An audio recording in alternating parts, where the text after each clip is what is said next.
Bonjour à tous amis geeks, j'espère que vous allez bien. Aujourd'hui on se retrouve pour une toute nouvelle vidéo et on découvre ensemble la cour de Versailles, un super jeu que j'ai pu tester en avant-première à Vichy. Là je vous le présente, c'est un jeu de 2 à 5 joueurs de draft, de collection et de combo où on va devoir créer notre cour autour de Louis XIV. C'est un jeu qui se jouera en 9 tours, il y a beaucoup de combinaisons possibles. Je vous rapproche la caméra pour qu'on puisse découvrir ce qui s'y passe à l'intérieur. En tout cas ce jeu c'est un véritable coup de cœur et hâte de vous le faire découvrir. A très vite les amis. Ouais, les amis, on découvre ensemble la cour de Versailles, un jeu que j'ai pu découvrir à Vichy en septembre. Là, je l'ai entre les mains pour vous le présenter. C'est Léo Blandin et Virginie Weniger. C'est un jeu de chez Chèvre Édition. Ça mélangera le draft, la collection et les combinaisons. Du coup, on va devoir rassembler notre cercle, faire des combos. Il y aura 9 tours. Au tour 3, au tour 6, au tour 9, on va pouvoir récupérer des grandes figures, les remplacer dans notre tableau. Et au bout du 9e tour, il y aura la fin du draft et on comptabilisera les points. Et ce qu'il y a d'intéressant, il y a plusieurs choses bien évidemment. Hop, ma cour, avec ce petit QR code, ça vous permet de compter automatiquement votre score à la fin de la partie. Et cerise sur le gâteau, l'éditeur a aussi sorti un magazine chic sur les personnalités de Versailles, des anecdotes croustillantes de nos chers protagonistes. Donc il y a tout le monde, avec quelques petits faits historiques très intéressants. Des choses particulières, avec leur frise chronologique, etc., etc. La naissance, la mort du protagoniste, les faits importants. Ah, c'est vraiment exceptionnel. Donc voilà, j'ai fait une mise en place aléatoire. J'ai positionné le tour 3, le tour 6, le tour 9, avec des cachets bien spécifiques. Il faudra atteindre une majorité sur ces deux cachets-là, à chaque fois, pour pouvoir récupérer la grande figure. Donc il y a le fameux, hop, Philippe d'Orléans. Donc comment on se lit une carte? Là c'est les points qu'on va marquer. Ici, ce qui va donner au niveau des cachets de cire, son nom, son effet, le numéro de carte et son genre. Nous avons, hop, pour le 6e tour, Madame de Maintenon, 4 points de victoire. Ici, les points de cire qu'on va récupérer, plus 1 par clergé, si elle est entourée de clergé, c'est plutôt pas mal. Si on a Louis XIV, on a 5 points en plus. Et moins 7 points si on a Madame de Montespan dans notre tableau. Donc c'est la carte 5 et son genre. Et on termine avec le roi Louis XIV. Donc du coup, attribut noble, 5 points de victoire. Plus 7 si cette carte est au centre de notre cercle. Et plus 1 par favorite. Et c'est la carte numéro 1. Il y en a 2 autres, mais elles ont été tirées aléatoirement.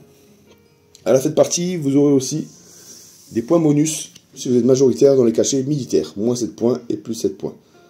Et à 2 joueurs, bien évidemment. Moins 3, plus 3. Les cachets ont été mis aléatoirement. Une a été positionnée ici parce qu'elle peut revenir en jeu. Donc majorité de ces deux-là, vous récupérez cette grande figure. Majorité de ces deux-là, vous récupérez cette grande figure. Majorité de ces deux-là, vous récupérez celle-ci. Vous pouvez choisir de la récupérer ou non.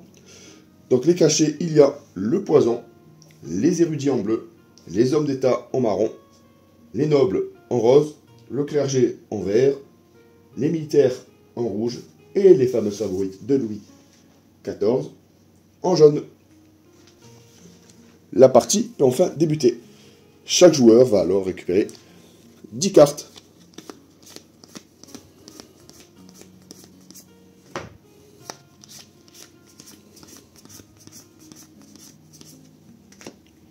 Hop, donc là je fais une petite configuration à 2 joueurs.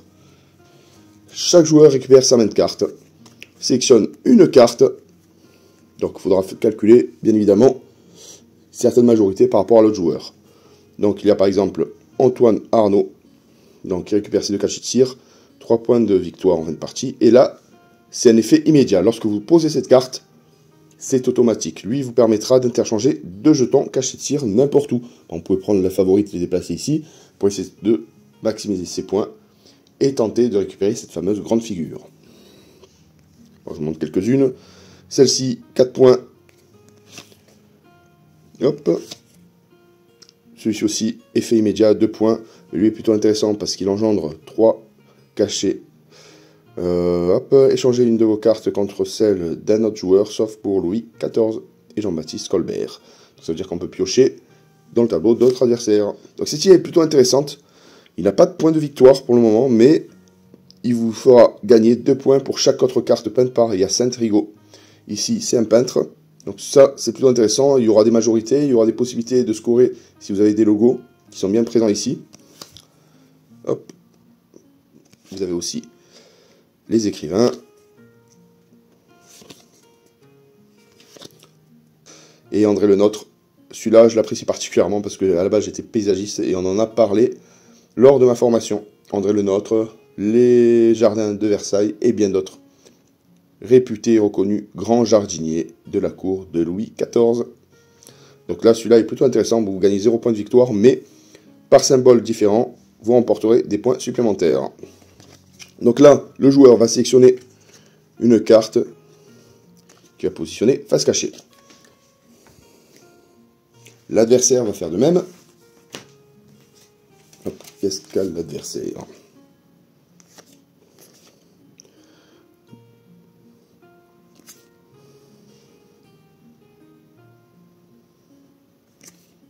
On va jouer celle-ci. Hop.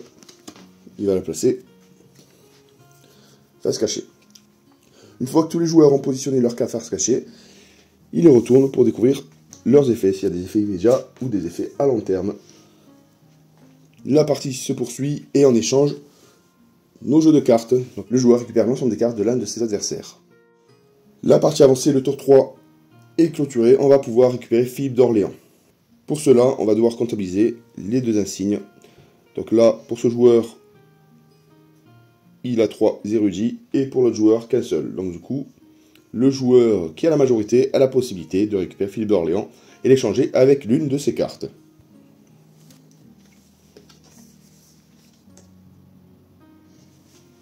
Voilà. On poursuit la partie jusqu'au tour 6 pour tenter de récupérer Madame de Maintenon, et le tour 9, tour final, pour tenter de récupérer Louis XIV. Et voilà, le 9e tour est fini. On flash ce QR code et on se laisse guider par l'application. Donc là, pour ce joueur-ci, il remportera 30 points. Ce qui est intéressant à savoir, c'est, hop, on va descendre.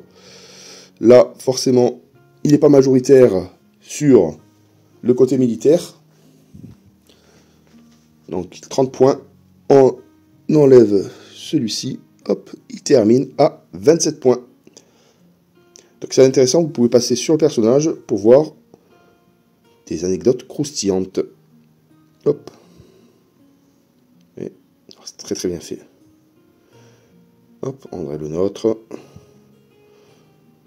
Ah, il savait s'amuser à l'époque. Voilà. Donc là, je vais faire de même avec la partie adverse. Donc 27 à... Hop. Et voici le score de l'adversaire, 43. Donc du coup, il a la majorité militaire, plus 3 points. Il a réussi à comboter plusieurs cartes. Hop, notamment 14 points grâce à Louis XIV. 10 points grâce à Madame de Maintenon. Et après, bon, il y a des scores négatifs, mais c'est pas bien grave. Ouais, les amis, j'espère que vous appréciez cette petite vidéo de la cour de Versailles. Je vous le conseille fortement si vous aimez Fantasy Realms et Château Combo. Ce jeu est une belle découverte. Et à très bientôt pour une nouvelle vidéo. Bye bye.